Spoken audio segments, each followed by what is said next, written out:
விண்ணமுதம் நிகழ்ச்சிக்காக வந்திருக்கின்ற உங்களை அன்போடு இந்த நிகழ்ச்சிக்குள்ளே வரவேற்கிறேன்.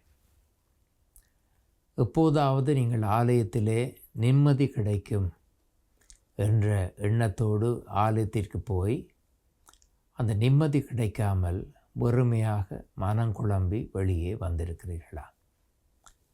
இந்த வினாவை உங்கள் முன்னே வைக்க விரும்புகிறேன்.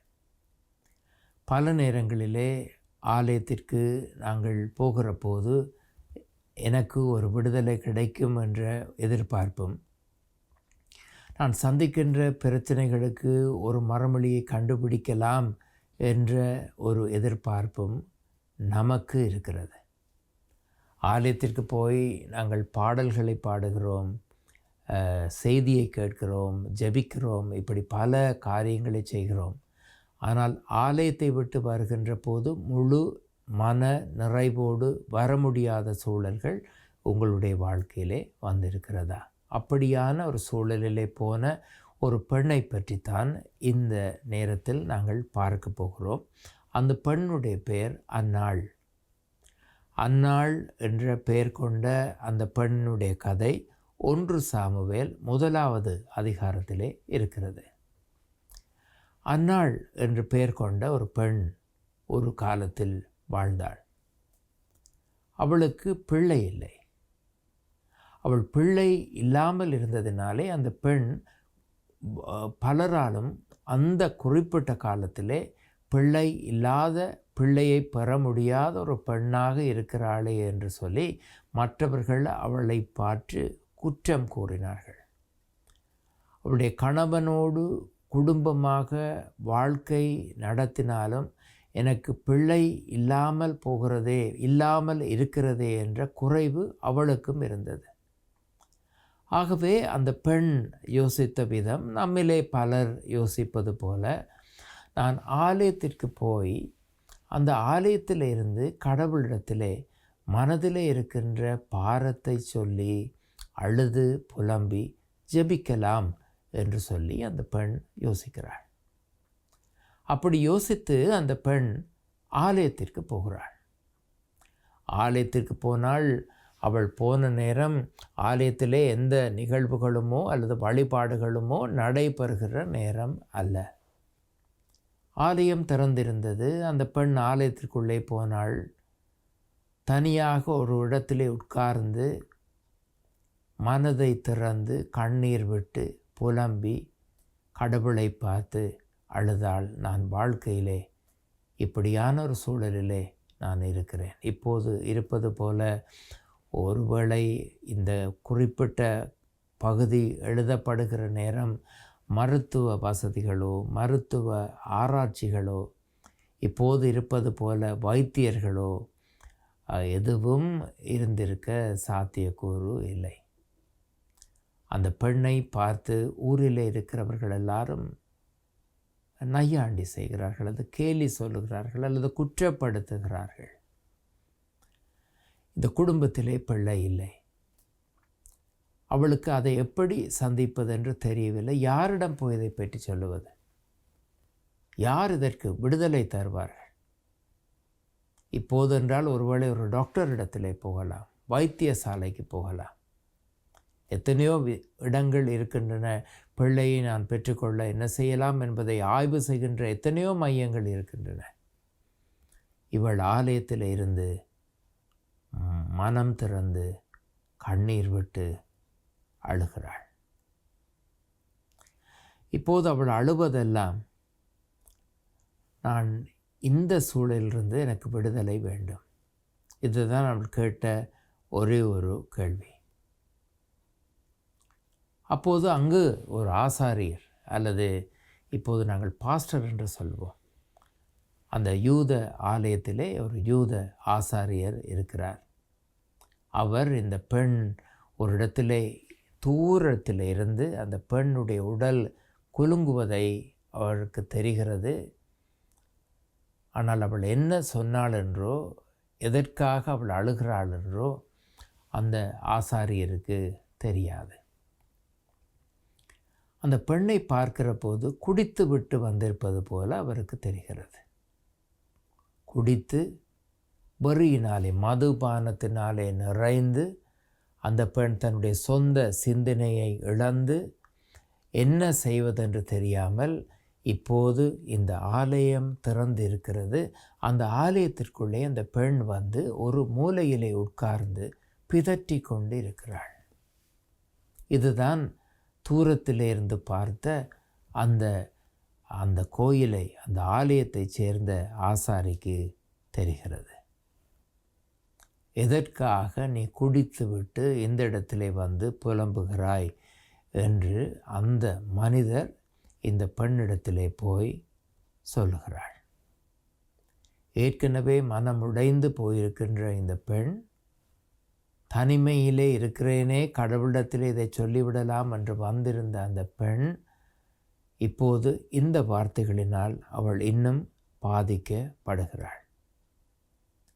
அவளுக்கு அதை எப்படி சந்திப்பதென்று ஒருவேளை தெரிந்திருக்கவில்லை. ஆனாலும் அவள் அந்த ஆசாரியருக்கு தன்னுடைய சூழலை எடுத்து சொல்லுகிறாள். அந்த பெண் இருக்கின்ற சூழலை அந்த மனிதர் தவறாக புரிந்து கொண்டார். தவறாக புரிந்து கொண்டதினாலே அந்த பெண் குடித்திருக்கிறாள் என்று அந்த ஆசாரியர் நினைத்தார்.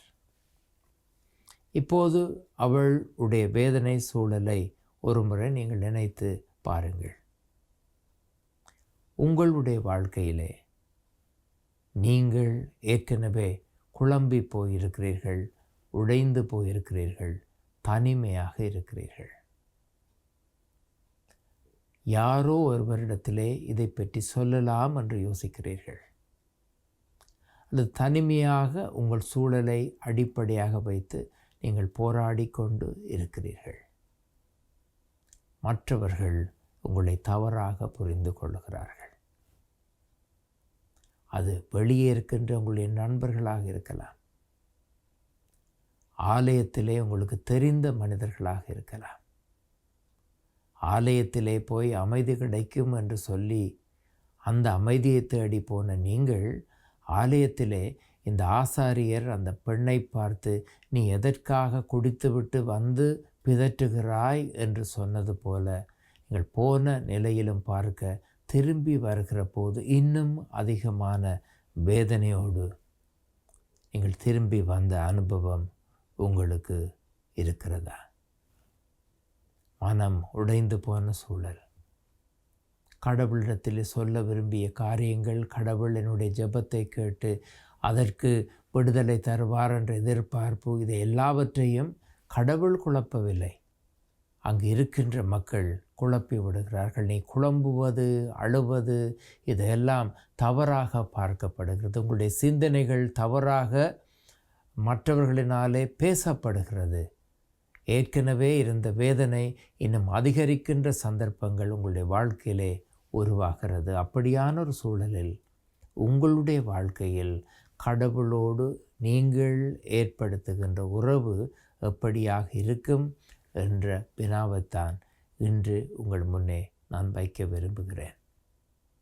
கடவுள் நம் ஜெபங்களை கேட்கிறார், நம் குழப்பங்களை காண்கிறார்.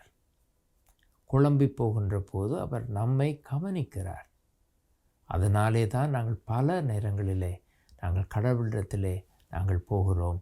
கடவுள் நிச்சயமாக நான் கேட்கிற போது, ஜெபிக்கிற போது அந்த ஜெபத்தை கேட்பார் என்ற எதிர்பார்ப்பு. ஆனால் எங்களை சுற்றி இருக்கிற மக்கள், என்னுடைய நண்பர்கள், உறவினர்கள் எங்களை தவறாக புரிந்து கொள்கிறார்கள். ஆனால் இந்த கதை நமக்கு தருகின்ற நம்பிக்கை, மற்றவர்கள் எங்களை தவறாக புரிந்து கொண்டாலும் கடவுள் என்னுடைய மன குமுறலை, என்னுடைய மன வேதனையை காண்கிறார். காண்பது மட்டுமல்ல, அதற்கு அவர் மறுமொழியும் கொடுக்கிறார். அந்த நம்பிக்கையை உங்களுடைய வாழ்க்கையிலே ஒருபோதும் இழந்து போகாமல் இருக்க இந்த அந்நாள் என்ற அந்த பெயர் கொண்ட அந்த பெண்ணுடைய கதை நமக்கு ஒரு சவாலை தருகிறது. ஆண்டவர் தாமே நம்மை ஆசீர்வதிப்பாராக.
மங்கி எரியும் விளக்கு பெரும் காற்றில் நிலைக்குமோ? மங்கி எரியும் விளக்கு பெரும் காற்றில் நிலைக்குமோ? உடைந்த உள்ளமும் ஒன்று சேருமோ? உடைந்த உள்ளமும் ஒன்று சேருமோ? ஒன்று சேருமோ?